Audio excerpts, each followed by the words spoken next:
Welcome back, dear learners. Today is our fourth lecture in the series of measurement and evaluation. Till now, we have discussed the terms measurement, evaluation, and its aligned terms. We have also discussed in the previous lecture the basic principles of evaluation and some functions of evaluation. Now, in today's lecture, we will discuss about what types of evaluation are there.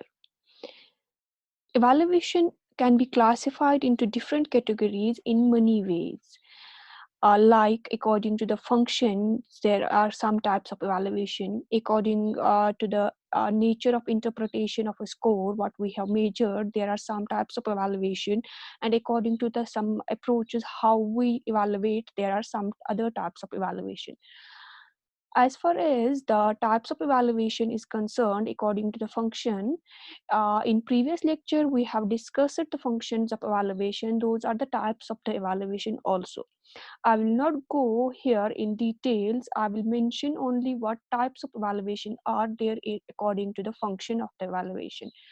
First is developmental evaluation, second is diagnostic evaluation, motivational evaluation, instructional evaluation, predictive evaluation, placement evaluation, administration evaluation, guidance evaluation, communication evaluation, and research evaluation. These all we have discussed in the previous lecture. If you have not gone through the previous lecture, here is the link of the previous lecture in the description box below.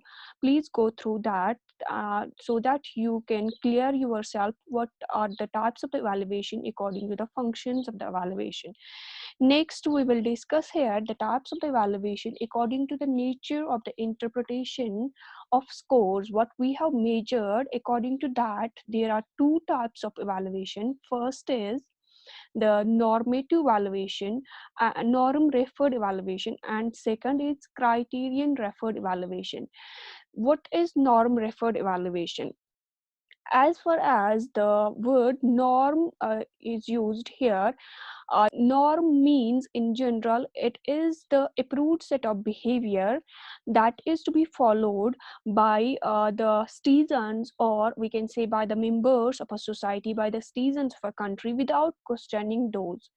Okay, that is in terms of the psychology. But in here in measurement and evaluation, what does the norm mean? Norm means in evaluation, norm means the average performance of a group. Okay, let me tell you an example. Suppose uh, you are my class and there are the 25 students in my class. Okay, I'm going to test you about what I have what I have taught you in the previous lecture. Suppose I am giving you 20 objectives. Each objective carries the 2 marks. That means you have the test of 40 marks. Okay, there is no negative marking. Let us suppose that after conduction of the test, I will evaluate those answers what you have given to that objective type test, and you are only 25 students in my class. How I find the average performance of a group? Okay, I find average performance of a group by adding each score. Who the 25 students have scored that obviously differently. Some may have 10 score 10 out of 40, some may have scored 30 out of 40. Okay, then I add all the 25 individual 25 scores and divide them by what how many students, how many candidates I have in a group. That means I have 25 students in my class. So that this is how we find the average. Suppose when I found the average of your class, that came out to be suppose 20. Okay, that means that 20 marks is the average performance of your class of, and that is the group of 25 students, in which someone may have secured 38 out of 20 and someone may even have secured 8 out of 40. Okay, because our total marks is 40. and then we say that this 20 is the average of a group, and we say it is the norm of this group. That means we have framed the rule that whoever secured the 20 marks out of 40 is the average candidate, and who secures above than 20 or more than 20, that will be above average candidate, and who secures below than 20, that will be below average candidate. Okay, now this type of evaluation is known as norm referenced evaluation, and the tests used in this evaluation are known as norm reference test. Okay, now there is another type of an evaluation, that is criterion referenced evaluation. As the name suggests, here we frame the criteria of here the performance is being evaluated with reference to some predetermined criteria which we have already planned what the criteria would be. Here no weightage is given to the norm or the average performance of the group. All the decisions of like pass fail, like that we say distinction holders, A grade holders, B grade holders, are taken with reference to the certain set of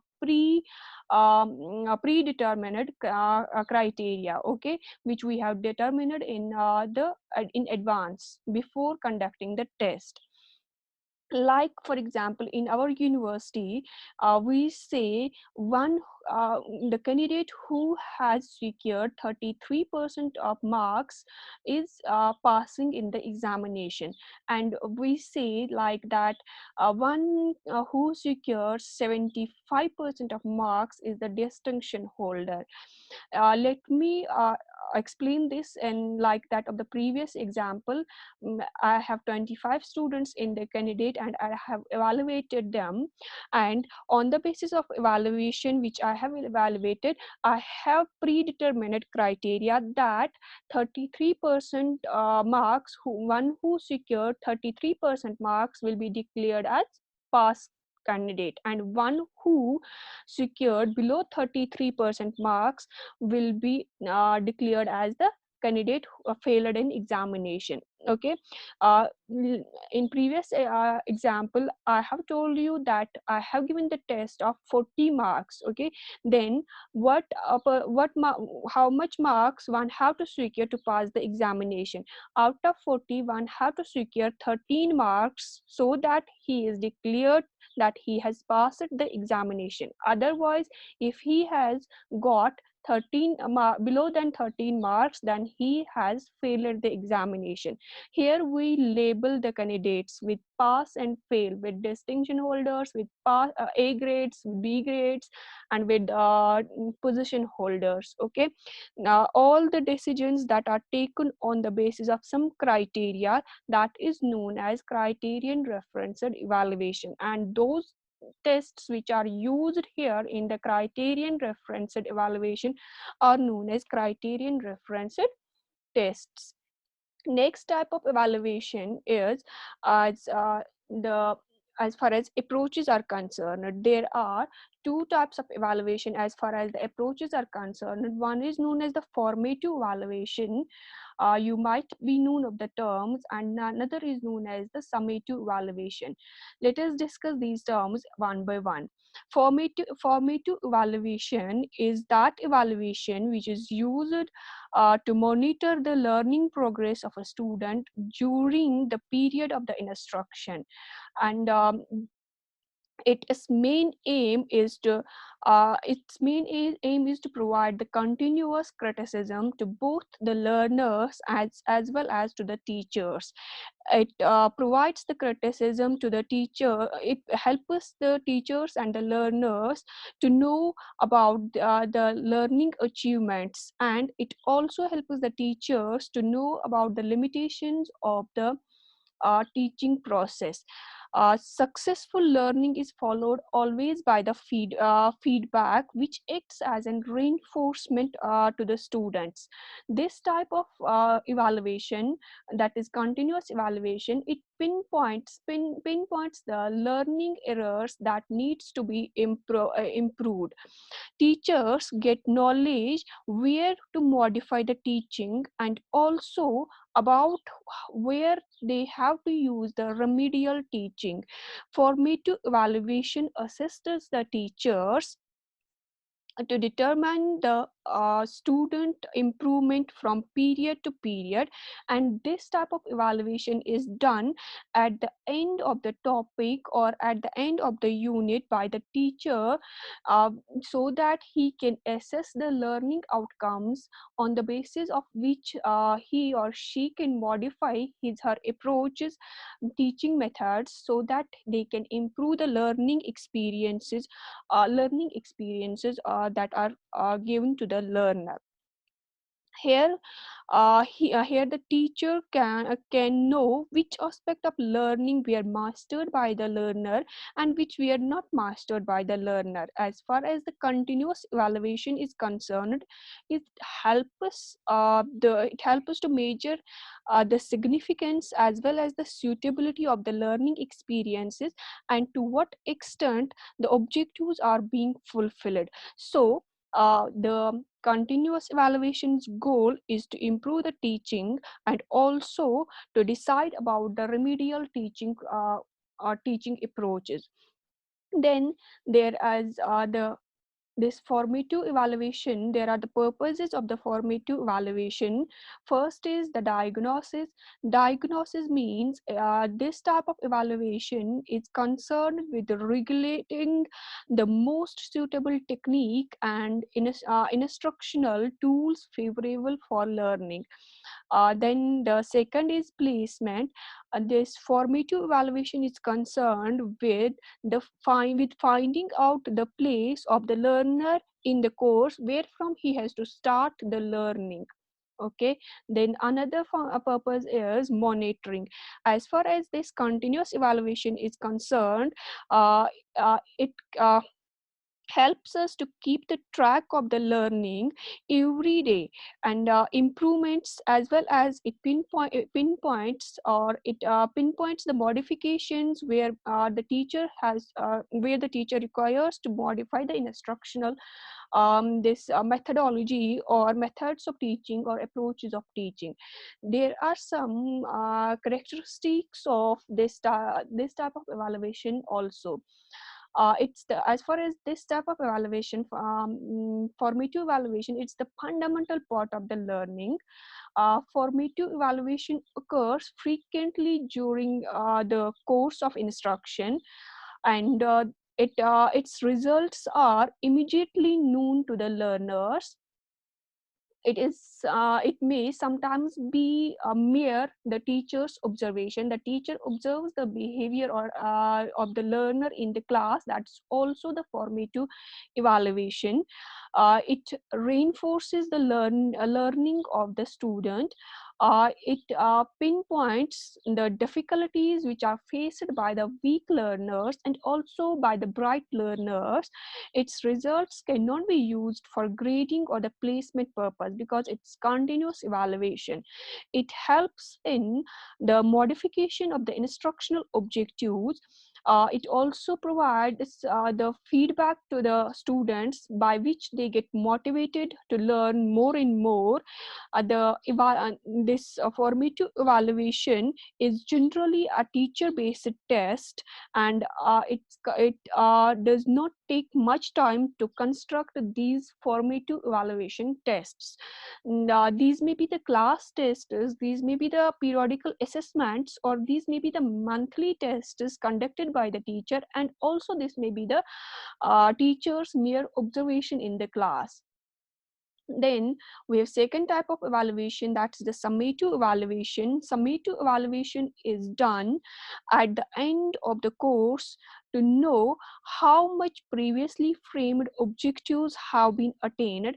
It is done at the end of the semester. When a whole semester ends, then we do the examination that is known as the summative evaluation of the candidate. It is the evaluation of the learner's achievement at the end of the course. Its main goal is to assign the grades to the learner and to judge the appropriateness of the teaching goals. It's usually done with the help of the standardized tests, and it also compares one course with the another course. Okay, then here we brand the learner that he has passed or failed in the examination. Here we uh, do the decisions: have we promote the learner to the next class or not. Then there is also the purpose of the summative evaluation has which we will discuss. First is crediting. This summative evaluation is concerned with gathering the proof that a learner has attained certain instructional objectives in any subject with respect to the predetermined curricular program. And then second is we satisfy the learner here. This summative evaluation is concerned with providing the verification that learner is able to do any kind of work that he has undergone the training or that he has studied according to the predetermined criteria. Then here we do the decisions of promoting the learner to the next class, and the summative evaluation is concerned with the promotion of the learners to the higher class uh, than that he is studying. For example, if somebody is in first semester, and then we and at the end of the semester we do the evaluation. After that we decide, now will this candidate go to the second semester or will he has to repeat the first semester. Then there is another function purpose of this, that is the selecting. As far as the summative evaluation is concerned, it here we select the learners for the special courses after completion of the specific course. For example, we have the 12th class students. There are so many streams in the 12th class. The medical student who has specifically studied the medical, that candidate will go for the courses that will be mbbs, that will be nursing, that are concerned with the medical only. Okay, and no art student can go for that specific course. So it is to select the learner for special courses after completing the specific course. Okay, then here also summative evaluation have some characteristics. It occurs at the end of the semester. It's the type of terminal test which is done at the completion of the semester or the completion of the course. Here this summative evaluation judges the achievement of the learner.